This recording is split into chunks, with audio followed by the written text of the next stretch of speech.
everyone, welcome to this quick and smart summary of Chapter 2 Population. Let's begin with the distribution of population. Now, what is population? Population means the total number of people living in an area. Now, how do we understand the way people are spread across places? There are two important terms. First, densely populated. This means there are many people living in a particular area. For example, big cities like Mumbai or Delhi. Second, sparsely populated. This means there are fewer people living in a large area, like desert or mountain region. Let's look at the most populated countries in the world. First, China. Around 1388 million people living in China. India. Around 1342.5 million people living in India. USA. 326.4 million people living in USA. So we can see that Asia has the highest number of people living in it, especially China and India. Now we will learn about population change components. There are four main components that affect population change. First, birth rate. This means the number of births per thousand people in a year. If the birth rate is high, the population increases. Now, second, death rate. This means the number of deaths per thousand people in a year. If the death rate is high, the population decreases. Third, life expectancy. This tells us the average number of year a person is expected to live. If life expectancy is high, people live longer. Fourth, migration. Migration means the movement of people from one place to another. People move People may move for jobs, education, or for better living conditions. So, birth rate, death rate, lifespan, and migration, all these change the population of a country. Now, let us talk about impact of growing population. It can be positive and negative. Positive effects. First, more labels. When there are more people, we have more workers. This helps in producing more goods and services, which increases the country's GDP. Second, better inventions. When people have more needs and demands, new invention and technologies are created to meet those needs. But there are negative effects. First, environment problems. More people means more pollution, global warming, and loss of animal habitats. Second, social problems. It can lead to poverty, hunger, and unemployment because resources become limited. Third, pressure on basic needs. Things like housing, transport, food, and healthcare become harder to manage when population keep rising. So, a growing population can be both a strength and a challenge. It depends how we manage it. Let's now understand the difference between overpopulation and underpopulation. Overpopulation. This means there are too many peoples compared to the resources available. Example, Bangladesh. Too many people, not enough land, jobs or services. Underpopulation.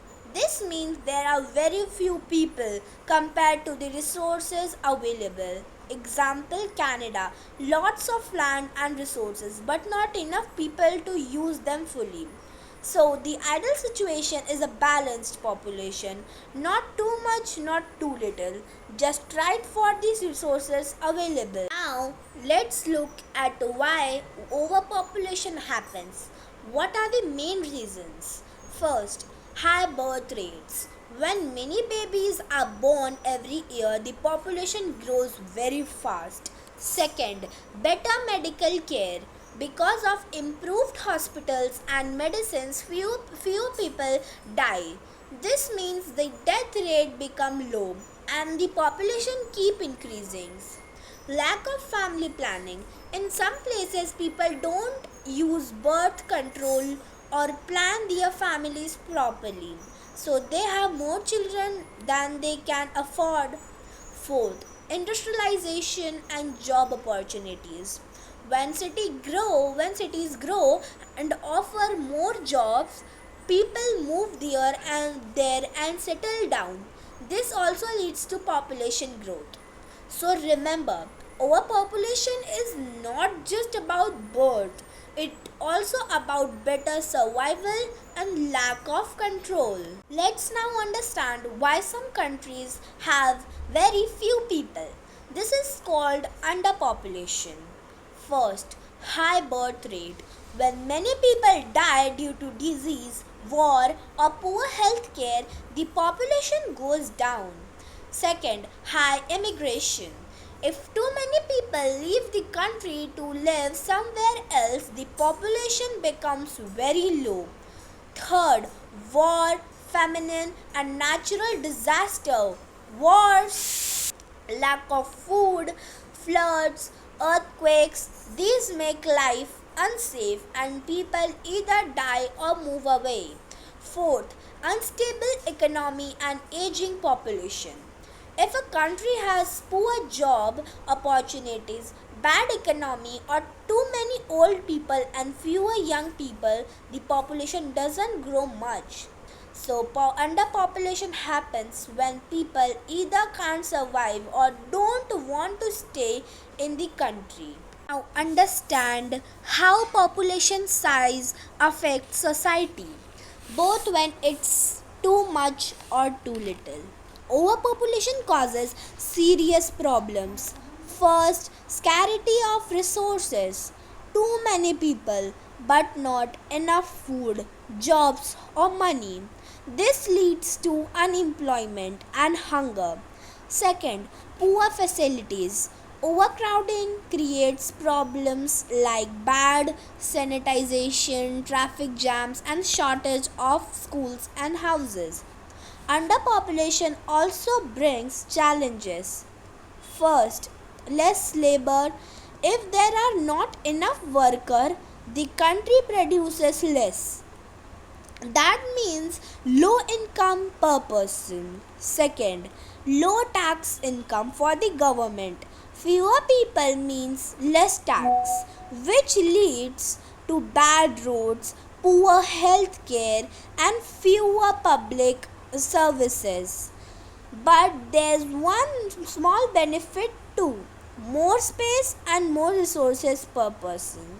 So both overpopulation and underpopulation affects a country's development in different ways. Now let's learn about the composition of population.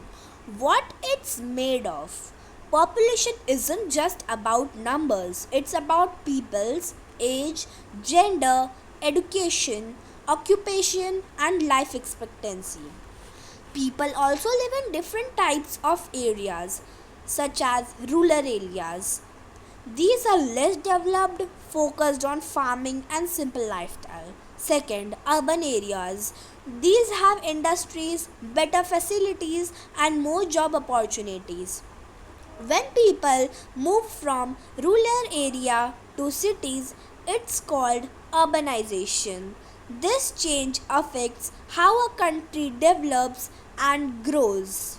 Let's now look at one of the important part of population, age and sex composition. Age composition, we divide the population into age groups.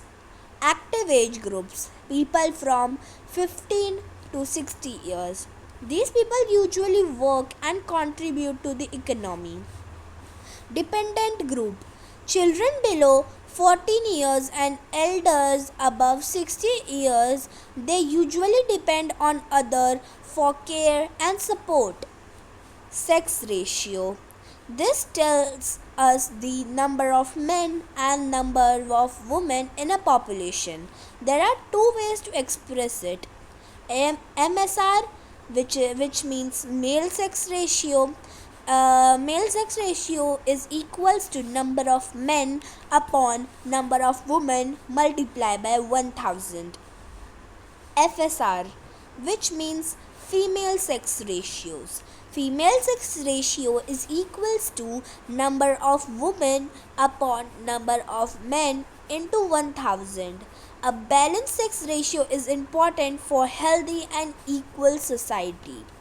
Now let's learn about population pyramids. A fun way to see how a population is shaped. These pyramids show us the age and gender of people in a country. There are three main types. First, expansive pyramid. High birth rate, low life expectancy means more young people and fewer older people. Seen in developing countries. Second, stationary pyramid. Almost equal number in all age groups. Sturdy population with balanced birth and death rates seen in countries that are stable. Third, constructive pyramid. Low birth rate, more older people, fewer children are being born. Common in developed countries like Japan or Germany. So population pyramids helps governments plan for schools, hospitals and jobs depending on how many young or old people live here. Right champs, let's quickly check how much you remember with 5 rapid fire questions. Ready? Let's go. First, what is meant by population distribution? It means how people are spread out over an area, whether densely or sparsely populated. Second, name two causes of overpopulation: high birth rate and better medical care. Third, what is life expectancy? It's the average number of years a person is expected to live. Fourth, how is underpopulation harmful for a country? It leads to less labor, low income, and fewer taxes for the government.